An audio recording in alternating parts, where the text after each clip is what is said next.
The legend of the Melon Heads in Michigan is a type of urban legend or folklore that has circulated in various forms in different parts of the United States, including Ohio and Connecticut. The story typically involves small, human-like creatures with large heads resembling melons. These creatures are said to inhabit wooded areas and abandoned buildings, and various origin stories exist to explain their existence. In the context of Michigan, the Melon Heads legend often centers around a group of children who were the subjects of scientific experiments gone wrong. During the course of my continued research on feral people in the USA's national parks, they have become one of my stranger discoveries. We're going to do a deep dive into the weird world of these Michigan mysteries and look at several spooky stories and theories about what they are, where they've come from, and if they're still watching us from the woods today. I'm your ghost, John. This is the 21 CD podcast. Let's get into it.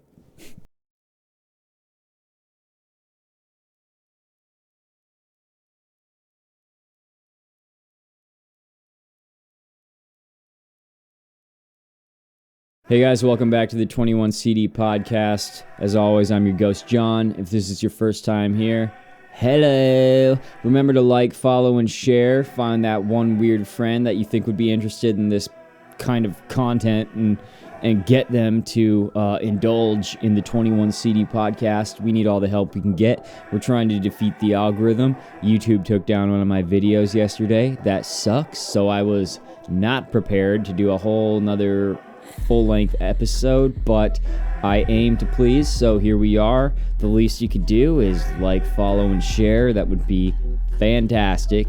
I do have an Instagram. That's where most of the updates are, 21CD Podcast. That's where you can find it. I have a YouTube, which some of you guys are watching right now. If you're not on the YouTube and you're not on the Instagram, you're probably on a podcast somewhere. And as always, I just want to remind you podcast listeners that you can find me in 4K on the YouTube. Recently, we are beginning to use Rumble. So if you head over to Rumble, you will find me there as well. And since that is still a bastion of free speech, I am able to say whatever I want over there. And the video that was taken down from YouTube yesterday is up on Rumble. I'm not going to say what it's about, but it involves a certain triangular piece of food that we all know and love. And if you guys want to see some stuff that is too dicey for the tube, you can head on over there. So, anyway, like I said, I didn't have a whole episode prepared for the situation that YouTube would take down my episode.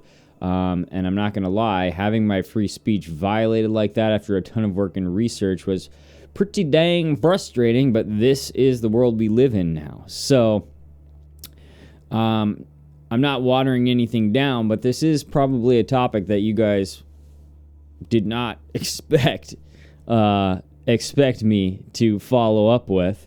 But it's a fun one because it's about feral people. And I know that we are all kind of into feral people on this podcast. Feral people are a really interesting part of our reality. Like, well, we think, maybe. They're potentially an interesting part of our reality, but it almost seems impossible that they're not out there. So today we have a topic in that vein, but it's a bit off the wall. Like I said, I was relatively unprepared. I scoured the internet for hours, and I thought, let's see if there's any weird incidents going on in Michigan, because whenever I'm wondering what to do an episode on next, I just start Googling Michigan, because the weirdest stuff happens in Michigan.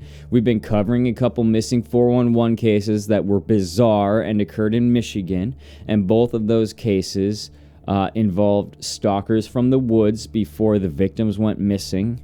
And you can find both of those missing 411 cases on the 21 CD podcast. So check those out if you're interested. And as I was researching, lo and behold, Michigan does indeed have their own little subgenre of feral people. So that's what we're going to be talking about. The Michigan Melon Heads. Okay, so right off the bat, before I get this episode ripping and roaring, I do want to say that these,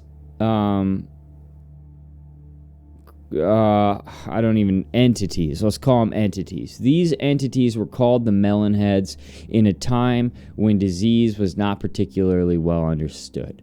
So there are theories that the Melon Heads originated as victims of hydrocephalus, which is where there is a large amount of liquid in the brain which causes the head to expand and grow to an insane size. And because of that being a very real disease, a very real thing that some people are afflicted with, the term melon heads is offensive to some. And I want to say right off the bat, I mean no offense whatsoever. This is not a video that is attempting to be derogatory towards such individuals. These entities, these people, if they are people, because that's another thing, we don't actually know if they are people. And when I was researching this, I saw a lot of people getting up in arms because they were called melon heads, but the fact of the matter is, we don't actually know if they're people. We don't know what they are. They could be feral people who are afflicted with hydrocephalus, or they could be something else. We don't exactly know. But these melon heads, as they're called, have also been called wobble heads, and they've also been called a couple other names, which we're going to go over during the course of this episode. But that's my one disclaimer that I'm going to put out here. I am not aiming to be offensive, but I am relaying the information as it has always been relayed. And that's where we're going to leave it. So let's get into it, guys. Melon heads are an alleged tribe of heavily deformed humans originating from North American legends. According to this author, the tales of them began to spread around the 70s, with their supposed sightings beginning in Holland, Michigan. In the context of them being feral people, these people with large heads are said to creep around in the Saugatuck State Park in Michigan and the surrounding area. The cause of their deformities can vary from telling to telling, but it is most often attributed to the heavy inbreeding between the descendants of the escaped patients of a certain asylum that may or may not have existed in the area of Holland, Michigan. And these patients are thought to have been afflicted with hydrocephalus. This is one origin story for these melon heads. And for those of you who are like, what the heck is hydrocephalus? It's a condition in which an accumulation of cerebrospinal fluid occurs within the brain. In older people, hydrocephalus is noted to not affect the physical appearance of those who suffer from the condition, but this is not the case when it comes to infants, probably because the bone is much softer. The condition is known to cause an increase in head size in children and downward-facing eyes. It's due to the increase in head size that resulted in their name, the Melon Heads, and they are believed to be suffering from various other conditions aside from hydrocephalus. Most noteworthy being dwarfism, with them often being described as being short enough to be confused for a child at a distance. We're going to get into it before we start hatching some theories here, but there used to be an asylum out near Lake Michigan, as one of the stories goes, because nobody really knows where they have come from. There are, like I said, multiple origin stories, and some of them are really crazy, and some of them are just terribly tragic. But according to this one idea, there used to be an asylum out near Lake Michigan, and this was back sometime in the 20s, the 1920s, the 1930s, maybe the 1940s. Nobody seems to really be exactly sure, because there's no record of the asylum actually existing. So people are kind of like, well, nobody really knows because it doesn't seem like that asylum was real.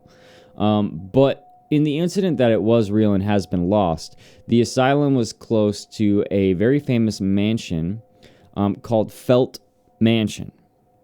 And it was built by the American inventor Dor Felt. Okay? It said that at this asylum, there was a doctor who was doing experiments with radiation in an attempt to create a sort of race of mutants.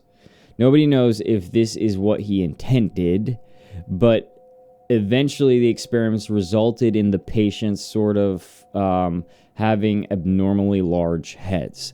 So this is sort of a situation where hydrocephalus isn't really the situation. This is more of them being created this way through experimentation.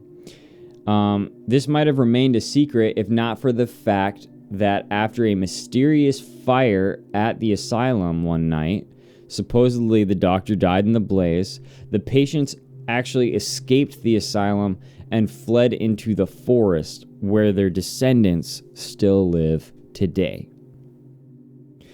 And there are often sightings of the Melon Heads in the woods near Felt Mansion. A certain person, KT, from Grand Rapids Urban Legends, wrote of an experience she had, saying, "When I was younger, some of my cousins spent a night out there in a tent, hoping to see a melon head. They never saw anything, didn't hear anything either, but in the morning when they were walking back to their car, they stumbled onto what looked like a homemade shelter in the woods. Something or someone had been living out there. When they brought me and some other people out the next weekend, though, the shelter was gone." And there's all sorts of stories like this from this part of Michigan, where it seems like things are being seen. Nobody really knows what they are because they're like humans, but not because of the abnormally large heads and whatnot. And it's an interesting idea when it comes to feral people because it's one of the ways that I consider to be very probable for the creation of feral tribes. Like, people as a group escaping because of one terrible situation that is happening and then just staying out there in the woods, having kids and stuff, learning to just survive, many of them dying, but some of them not, inbreeding until all of the sudden, now there is a small tribe of 15, 20, however many feral individuals living in a state park. Like, I really think this is one of the ways that you could reasonably say that feral people are introduced into state park. But I think a lot of people think of like this wild caveman sort of situation, these people that have always been in the parks since the dawn of time, and the government is sort of containing them there. I do think there could be some of that. Don't get me wrong. I do think there could be a situation like that where there is a race of individuals, and I think some of them could be giants, some of them could be sort of, creatures that are half man, maybe half Elohim, these Nephilim, things like that. I think there is definitely a place for that. But I think there's also a place for these reasonably newly introduced feral tribes, if you want to call them that, in the parks. And they are there because of terrible situations that they've been subject to. And they escaped. And now they're just still out there with their descendants. Like kind of a rant there. But like, I liked the story of these wobbleheads, these melon heads, because it seems realistic, Another story tells of a hospital in the area that was treating hydrocephalic children long ago. The hospital was forced to close, and the children had nowhere to go. So they were just released into the wildwoods of Holland, Michigan. Which, we've heard of that happening too. Like that still happens to this day when people don't want certain people in their lives or children. Like animals, they will sometimes just leave them in the woods. So if there was a hospital that was under maybe poorly managed or poorly financed and unable to continue treating these children, there's nothing really saying that those nurses and those doctors didn't just take them, hand in hand out to the woods and leave them there. I really think that could be something that actually happens, and more horrible stories have occurred. There's another story that says they were actually prisoners of some sort, and this is one of the wilder stories that I came across. But after a little digging, and I found perhaps one of the craziest things maybe I've read about the idea of feral people in a while. Apparently, there was a prisoner of war camp for German prisoners in the Allegan forest during World War II. So in this area in Michigan, in the Allegan forest, during World War II, there was a prisoner of war camp where German soldiers were kept. And allegedly, they did medical experiments on them, and some of these German soldiers actually escaped into the woods, and the experiments caused swollen heads and disfigured faces in some situations.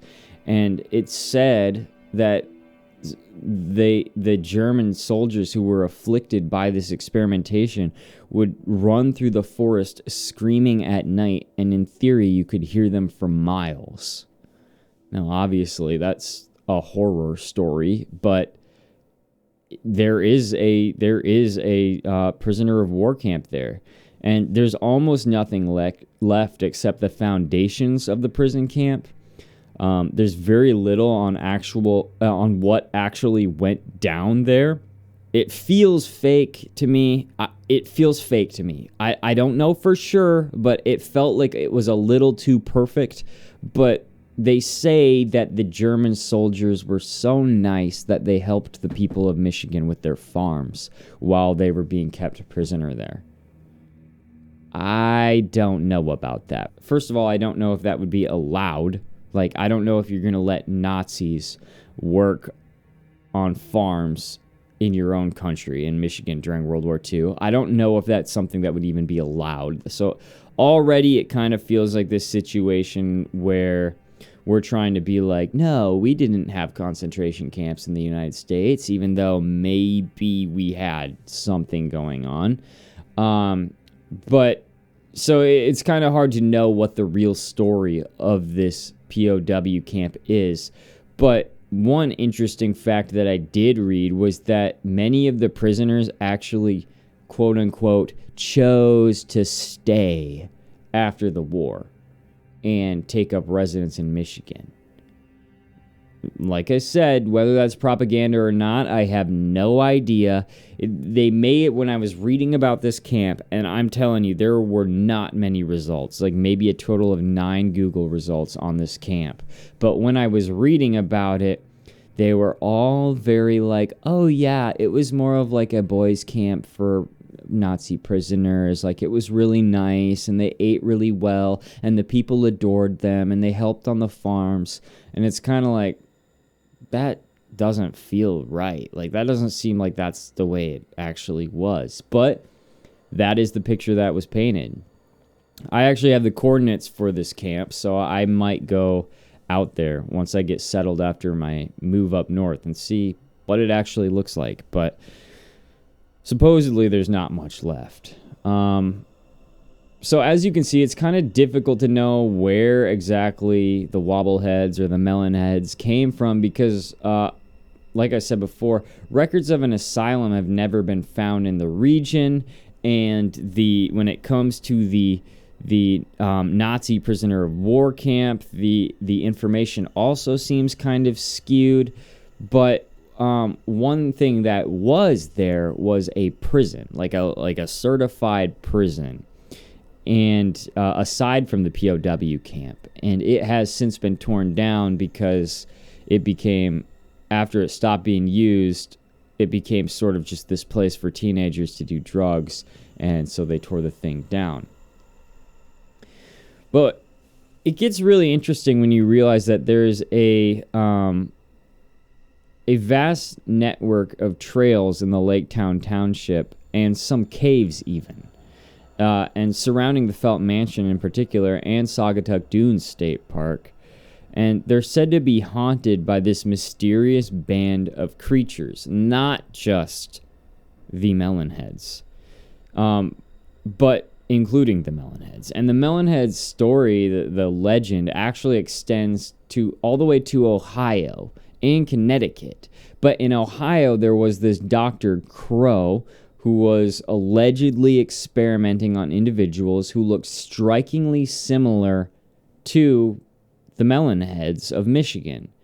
And he is a known doctor, this Dr. Crow, and obviously it's up in the air if he actually committed these atrocities, but his house was mysteriously burned down, which seems to line up with some of the origin stories of the Melon Heads across from state to state. So one form of the legend says that he was a mad scientist, and he had these orphans that came to his property, and he was acting like he was taking care of them, like nurturing them and taking care of them and treating their ailments and stuff, but he was actually secretly doing procedures on them, and they began to develop swelling of their brains and deformities in their heads. He continued to inject their brains and skulls with liquids. At one time, the kids got so tired of being abused, which I thought was a funny way to say it, tired of being abused, but they rose up against Dr. Crow and his wife, and legend has it that they lit his house on fire and burned Dr. Crow to death in the house. Others say that they actually tore him to pieces during this incident and ate him, and still others say they tore him to pieces and hid his body parts all over the countryside. But they quickly realized that they didn't have a place to go after this, so they took to the woods, and they survived in the woods. And so that's the legend, and they are rumored to still be out there in Ohio and Connecticut, in particular. That Ohio is where this story is, but also in Michigan. There's another legend where the government was responsible for doing experiments on the children, which resulted in their large heads. You can see that most of these theories are not that they were actually afflicted with hydrocephalus. A lot of this may be actual torture or experimentation that is giving them this deformity of these large heads. But the kids were eventually sent to this place, and you hear these stories of older people saying, well, when I was a teenager in the 1950s, we would be out there and see glowing eyes in the woods, or we might see something else. And legend has it that the Melon Heads live in an underground series of tunnels, sometimes jumping out to attack people or eat them. The stories say melon-headed children lived originally at this insane asylum near Felt Mansion, like we've already said, but sort of escaped into these tunnels. That's an interesting theory because it makes you wonder about the Greys a little bit. It makes you wonder if all of this idea about them being tortured into having these large heads isn't actually real. Is it possible that these are Greys? Because the idea of the Greys is that they are humans who had to escape underground and eventually evolved, I guess you could say, to have the large head and the skinny bodies and the big eyes. And it's bizarrely similar to what these melon heads are said to look like. So when you start talking about them living underground and them looking strikingly similar to the Greys, I do think it gives rise to this possibility that they could be a race of Greys living in Michigan, Ohio, and Connecticut. But as you can see, tales abound about the melon heads, specifically in Michigan. And one individual submitted this story to Mysterious Michigan. Last year, Me and some of my friends at Hope College decided that we wanted to go to the Allegan County woods in Hamilton in search of the Melon Heads. On our first night there, we went back on a path for about a mile and came to an opening where there seemed to be some sort of foundation of a building still there, but the building itself was gone. On the walk back to the opening, there was a sign hanging over the path, but it was too faded to really make out the wording. On the first night, we did not experience anything too out of the ordinary that we didn't think we couldn't explain by animals of some sort. We went back the next night, though. It was raining, mixed with some lightning. Me and two other guys were leading the group down the path, and about a half mile into our walk, there was a lightning flash, and all three of us saw the same exact figure of a human, maybe about 4.5 feet tall, with an abnormally large head, standing in the middle of the clearing that we had gone to the night before. We three kind of slowed down for a minute, and the next thing we knew, we heard a large crash in the woods to the left of us. We immediately turned and ran back to the cars. So that's pretty creepy. These guys go out during a storm trying to find a campsite and end up, or I assume trying to find a campsite, maybe just trying to find a place to hang out, and they see one of these supposed melon heads in the woods in lightning flashes. And that's the way a lot of these stories of these melon heads are. It seems like they're seen, and whoever's seeing them gets a really good look for a brief moment, and then something causes a distraction, and they turn they towards the distraction. Then when they look back, the creature is gone. Another story from the area I managed to find goes a little like this. This one popped up as one of the more random stories relating to the Melon Heads.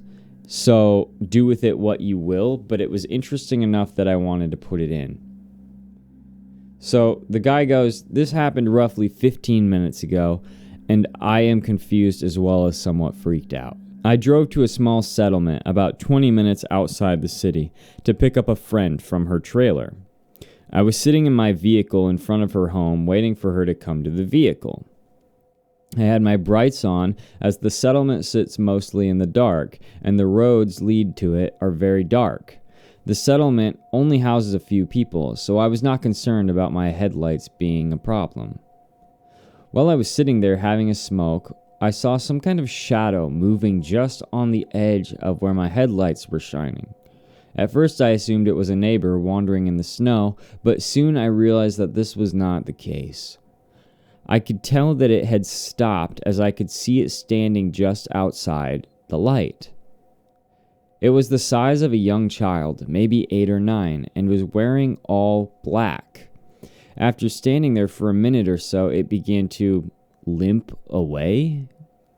That's the best way to describe it. It sort of waltzed awkwardly across the road and stopped again, this time illuminated by my headlights.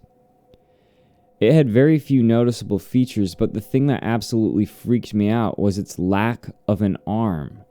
Where its right arm or shoulder should have been, there was nothing. It looked as though someone had cut from the end of its neck down to its waist.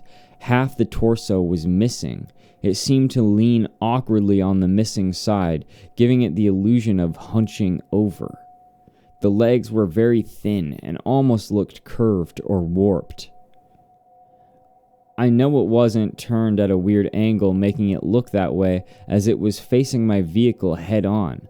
I stared at it, trying to make sense of its body structure, and before I could get in my car, it waddled out of sight towards the train tracks in the field behind the trailers, where a train was currently passing by.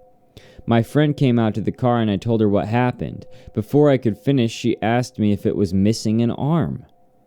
I freaked out and said yes, somewhat glad I wasn't losing my mind.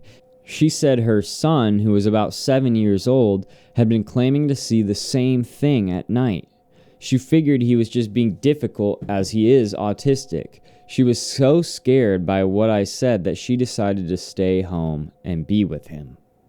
I have no idea what I saw, but whatever it was, I wasn't the only one seeing it. I'm going to attempt to draw it when I get home, and I'll post it here. Unfortunately, he never posted it. I think the thing that freaked me out the most was the fact that its breath wasn't frosted. It's very cold out here, and you can see your breath very easily. The thing to blow a single puff off frosted air. It was as though it wasn't breathing at all. It didn't even leave foot trails in the snow. I can honestly say I have no explanation for what I saw. I have never seen anything like it. It was seriously nightmare fuel. So, what are these things? Like, this is where it always gets tricky, because we believe in a lot of weird stuff on this channel, right? Like, we believe in Bigfoot, we believe in Dogman, we believe in Mothman. We believe that all of this stuff is real or has the potential to be something similar to what we perceive it as. Like, for instance, when it comes to Mothman, I have a whole episode on Mothman. Some people believe that it is actually half moth, half man creature. I personally believe it could be some kind of tech or something else. But, like, in the end, we all kind of believe in this stuff. When it comes to feral people, it's almost like, how do you really rationalize the fact that these could be human beings? And are they human beings? Or are they something else? In this story, we have, it could have easily been a human being, wounded, missing an arm. I'm sure out there in the woods, if you are a feral tribe, there is any number of traumatic injuries that you can experience, and you might actually survive them. I have seen animals walking through the woods half eaten because of bear attacks, and they're still out there somehow. And, there's that one Skinwalker video where, like, the deer had fallen somehow and broken its neck, and it had healed, but its head was, like, on sideways. Situations like that occur, and without the assistance of modern medicine, you sort of look messed up after you heal from a traumatic injury like that. So in that story, it could be something like that. It could be something else as well. But I think the obvious first guess is that these could be sick people who had a very cruel and horrifying Genesis story, which ultimately drove them into the woods to survive any way that they could, and it became the only way that they know how. And as they intermingled and had children, those children sort of became the feral ones. I think that is how it probably happens when it comes to feral people. There's another idea, however, and this comes from Cree mythology, the Cree Indians, and it's very interesting. In the Cree legends, they sometimes talk about these entities called the Managishi, and they're described as pygmy, human-like entities that resemble little men with long, thin legs and arms. They're said to have 12 fingers, 6 on each hand, which is interesting because that ties into Nephilim. Their round, bulbous, hairless heads with large eyes and no nose are apparently quite big in comparison to their small bodies. So again, now we're talking about this creature that looks like these wobble heads, these melon heads, and it also kind of looks like the Greys a little bit. 6 fingers on each hand is very indicative of Nephilim. According to the Cree Indians, the Managishi are responsible for the pictographs found on rocks in the area, and their dwelling places are among the rocks near rapids. It is said that they are great tricksters and apparently enjoy playing pranks and jokes on humans. And though the Cree maybe are most famous for their connection to Canada, they were also known to inhabit Michigan and Ohio. So it's yet another arrow pointing at the fact that we don't necessarily have to go to weird experimentation, there may have been something here already, and horror stories were invented to sort of explain what these things are in the woods. But at the same time, where did those stories come from in the first place? Was it just teenagers in the 20s, 30s, 40s, and whatnot making up stories? Were they actually seeing things? Because there's stories to this day of things being seen that look like these melon-headed creatures. So it must still be going on. Unless just everybody's lying, which is just a world I try to believe I don't exist in. But another surprisingly obvious and mundane idea is this concept that there may be a tribe of Greys that do live in this area, that live in Ohio and Michigan, parts of Canada, and Connecticut. There are so many contact stories with Greys that, to me, it wouldn't be surprising at all if they were living out here in the forests in some way, in some capacity. And since they are said to come from the underground, why is it so off the wall to assume that maybe they are living underground in these areas? And maybe the horror stories of experimentation and Nazi prisoners and stuff, that's just all fuel to the fire. But in reality, there may be some Greys living in these areas. Nearby, also in Allegan County region of Michigan, is another story. And I'm just going to read this article by Ricardo. He writes for Within the Trenches because, this article is just dang good. But I found it very interesting in relation to the location that the Melon Heads are said to roam. So let's get straight into it. I spoke of the Melon or Wobbleheads of West Michigan. They have been said to live in the woods of Laketown Township by the Felt Mansion. It's a story that has spread across the area, but another story amazes me for its connection to the ruthless gangster Al Capone. Growing up, I heard of the Yellow Motel within the Pullman area of Allegan County. And apparently this Yellow Motel area is crazy. It was said to be haunted by the murder victims of Al Capone. The gangster and his men would frequent the Yellow Motel back when he was in power. There were underground tunnels, as well as a pit of quicksand where his victims were left to be swallowed by the land. Years later, the stories of a ghostly car that crashes in the area, as well as white dogs guarding the area, continue to be a topic of interest. I've driven down the back roads of Allegan County, but I've never witnessed anything personally. I suppose it's because it was never at night. Well, I have been there at night, but I was in a different area. So how true is this story involving this motel and Al Capone? According to Charlotte Wyke, who wrote on the topic for advanced newspapers, witnesses claim to have observed an unearthly yellow glow around the ruins of a former resort in the Allegan Forest, and others report being chased by white dogs near the ruins. And I was finding so many stories of this to back up these claims. Others report a blue motel that transforms to a sickly yellow. The story of white dogs is one that I have heard before. Back when I was in high school, a cousin of mine told me that he and some other friends drove out to where the Yellow Motel was located. He said that they pulled up, left the lights on to the car, and began walking towards the motel. He said that the lights turned off and all they could see were red eyes. He said that they ran back to the car, and when they turned the lights on, a white dog jumped on the hood of the vehicle. He said that it took a minute for the car to turn on, but once it did, they took off and the dog disappeared. There are more stories that relate to the Yellow Motel other than the one of Al Capone.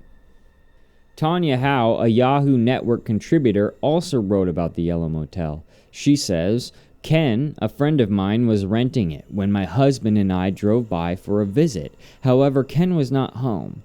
So as we drove around the circle driveway, a lady looked out the window at us. When I later told Ken about this, he told me that he lives there alone, but that the lady watches him when he is mowing the lawn as well.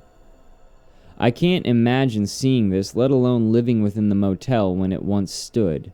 The stories are almost unbelievable, but if it was haunted, where did it all start? Howe states that it is said a young couple honeymooning there caused the hauntings to begin when the groom, discovering his bride not to be a virgin, killed her and threw himself out the window. It would be something else to find out the truth behind the Yellow Motel, but I think it's the mystery that keeps the story going. The motel burned down in the late 90s, and some say it was vandalized, but others think it was the ghost that haunted the motel. I stopped to talk to the renters who were going through the rubble, said Howe, and they indicated that they felt the fire was set by the ghosts and that it was not their first attempt to set the place ablaze. It's interesting, like, all the fires is a common theme. Among all of these legends, the fires is the common theme. Always a fire burning down a building that kicks all this off. So what really happened at the Yellow Motel, we might never know. But is it the same thing that sort of happened at the Felt Mansion and maybe this Dunes Correctional Facility in the area? Is that what was referred to as the Junction Asylum, where the Melon Heads got their origin, one of their potential origins?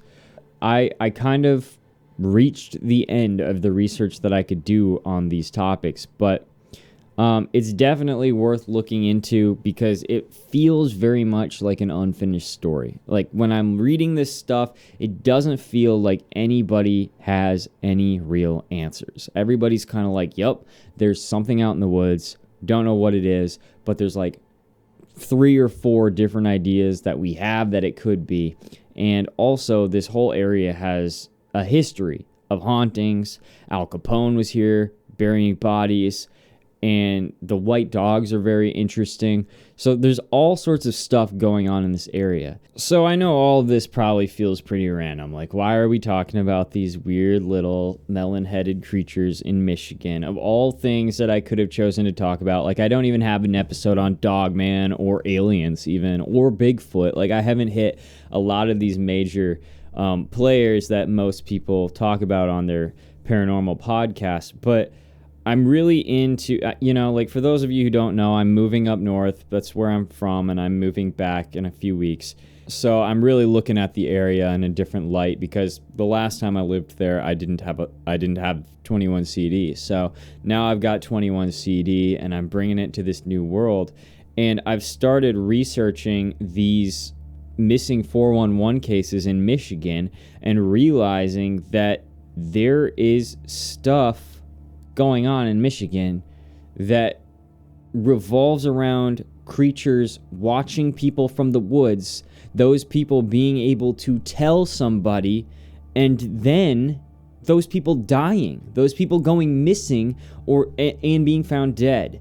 And it's I have 2 episodes on the podcast: the Scared to Death, which is the case of Cullen Finnerty, and then I have the Adrian Quintel gunfight with the supernatural episode as well. You guys can check those out if you want. It's episode 20 and episode 22 of the 21 CD podcast. But in both of those episodes, they say they are able to get phone calls out to people saying, I am being watched. There is somebody outside my window. And in both instances, there's 2 of them. There are 2 things watching me. They never say they're human. They never say they're men or women. They don't seem to know what they are, but they're humanoid-ish. They say they follow them, they stalk them, they watch them, they try to get in their cabin or get in their boat or something like that. And then the victims, like in this case, the Cullen Finnerty and Adrian Quintel, they're found dead. 2 separate occasions in Michigan, an hour apart from each other. And both of these places are near expanses of wilderness, where you would expect to find feral people or humanoid creatures living in the woods, potentially Nephilim, descendants of Elohim splicings, creatures you can't really explain, with humanoid qualities. This is where people see those things. And in the case of these these Cree legends about the, what were they called? I'm going through my notes real quick, see if I can find this. The Managishi, the Cree would say that the Managishi would actually attempt to pull them out of their canoes and flip over their boats. And in the case of Colin Finnerty, he was actually in a boat and he felt safer getting on land, which is interesting. In the case of Adrienne Quintal, she said that these things were attempting to take her. They were attempting to break into the house that she was in, the little cabin that she was in. And she actually ended up engaging in a gunfight, but them trying to take her is very indicative of some of the behavior that has been reported by these melon head creatures, which are said to be cannibalistic and will actually attack people. So it's difficult to say exactly what any of this is. Michigan is a strange, strange place. Things go missing that shouldn't go missing in Michigan. People vanish without a trace in Michigan. And I'm not exactly sure how to explain any of it, but I think it's fascinating to merge these two worlds of missing 411 and potentially feral people or strange humanoid creatures in the wilderness of Michigan specifically. And we can say this about anywhere, though, right? Like, we could say this about the Smokies, the Appalachians. Like, we can say this about literally anywhere, any national park. But I'm trying to narrow it down so that we can maybe set our sights on something here. These two things, these missing 411 cases and these melon-headed people in Michigan, there may be some kind of correlation. At a minimum, these melon-headed people might not be as melon-headed as they once were. Their descendants might not look like they did originally, especially if their descendants weren't experimented on like the ancestors were from the 20s, 30s, and 40s. A lot of those stories were saying that they were manipulated, they were experimented on, and that's why they had the deformities that they had. But it's reasonable to say that their descendants wouldn't have those same deformities because their descendants weren't experimented on.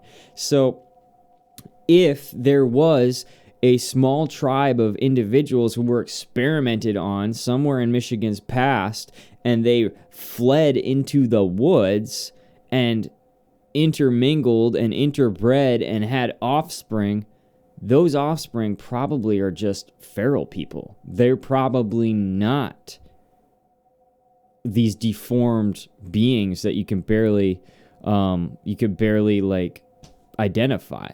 And they might be responsible for some of the missing 411 cases in Michigan. Something to think about. There's some cases where children are taken from places in Michigan, like little children, and they are found miles and miles away in the wilderness still, but miles and miles away, and they disappear so quickly and are found relatively quickly too, in such a way that it would be impossible for those children to be brought where they were brought. Unless, perhaps, you were a feral person, grown up in these woods, knew how to navigate quickly, knew how to cross the landscape rapidly. It's something to think about. We don't know everything that's going on. So I know that these melon-headed entities, it probably does sound a little bit bizarre, but I think that the story is actually more grotesque and unfortunate than we realize, and that this ugliness could have easily given birth to a tribe that lives in the woods of Michigan. This is one of the most profound stories where you feel like you get an actual genesis, like an actual origin for a tribe, a group of feral people that could be in the woods of Michigan and could be responsible for killing people, and, kidnapping people and children and causing them to generally go missing in absolutely unexplainable ways. So, something to think about. Listen, guys, I had a great time with you guys. I know that this episode was a little off the cuff. Like I said, I really had to do this. in a matter of hours because I woke up this morning and saw that my other episode had been taken off of YouTube. So I really wasn't planning on doing a whole nother episode, but I appreciate all that you guys do, and I don't want to leave you hanging ever. Please remember to like, follow, share, and subscribe, and get your friends in on the 21 CD podcast. We've got to reach more people, especially now if they're trying to shadow ban me or whatever else. We've got to keep this party going. I really can't thank you guys enough for the amount of support that you showed the 21 CD podcast today, in light of everything that's been going on. So thank you guys. Shout out to y'all. Remember, don't drink the water and question everything. Later.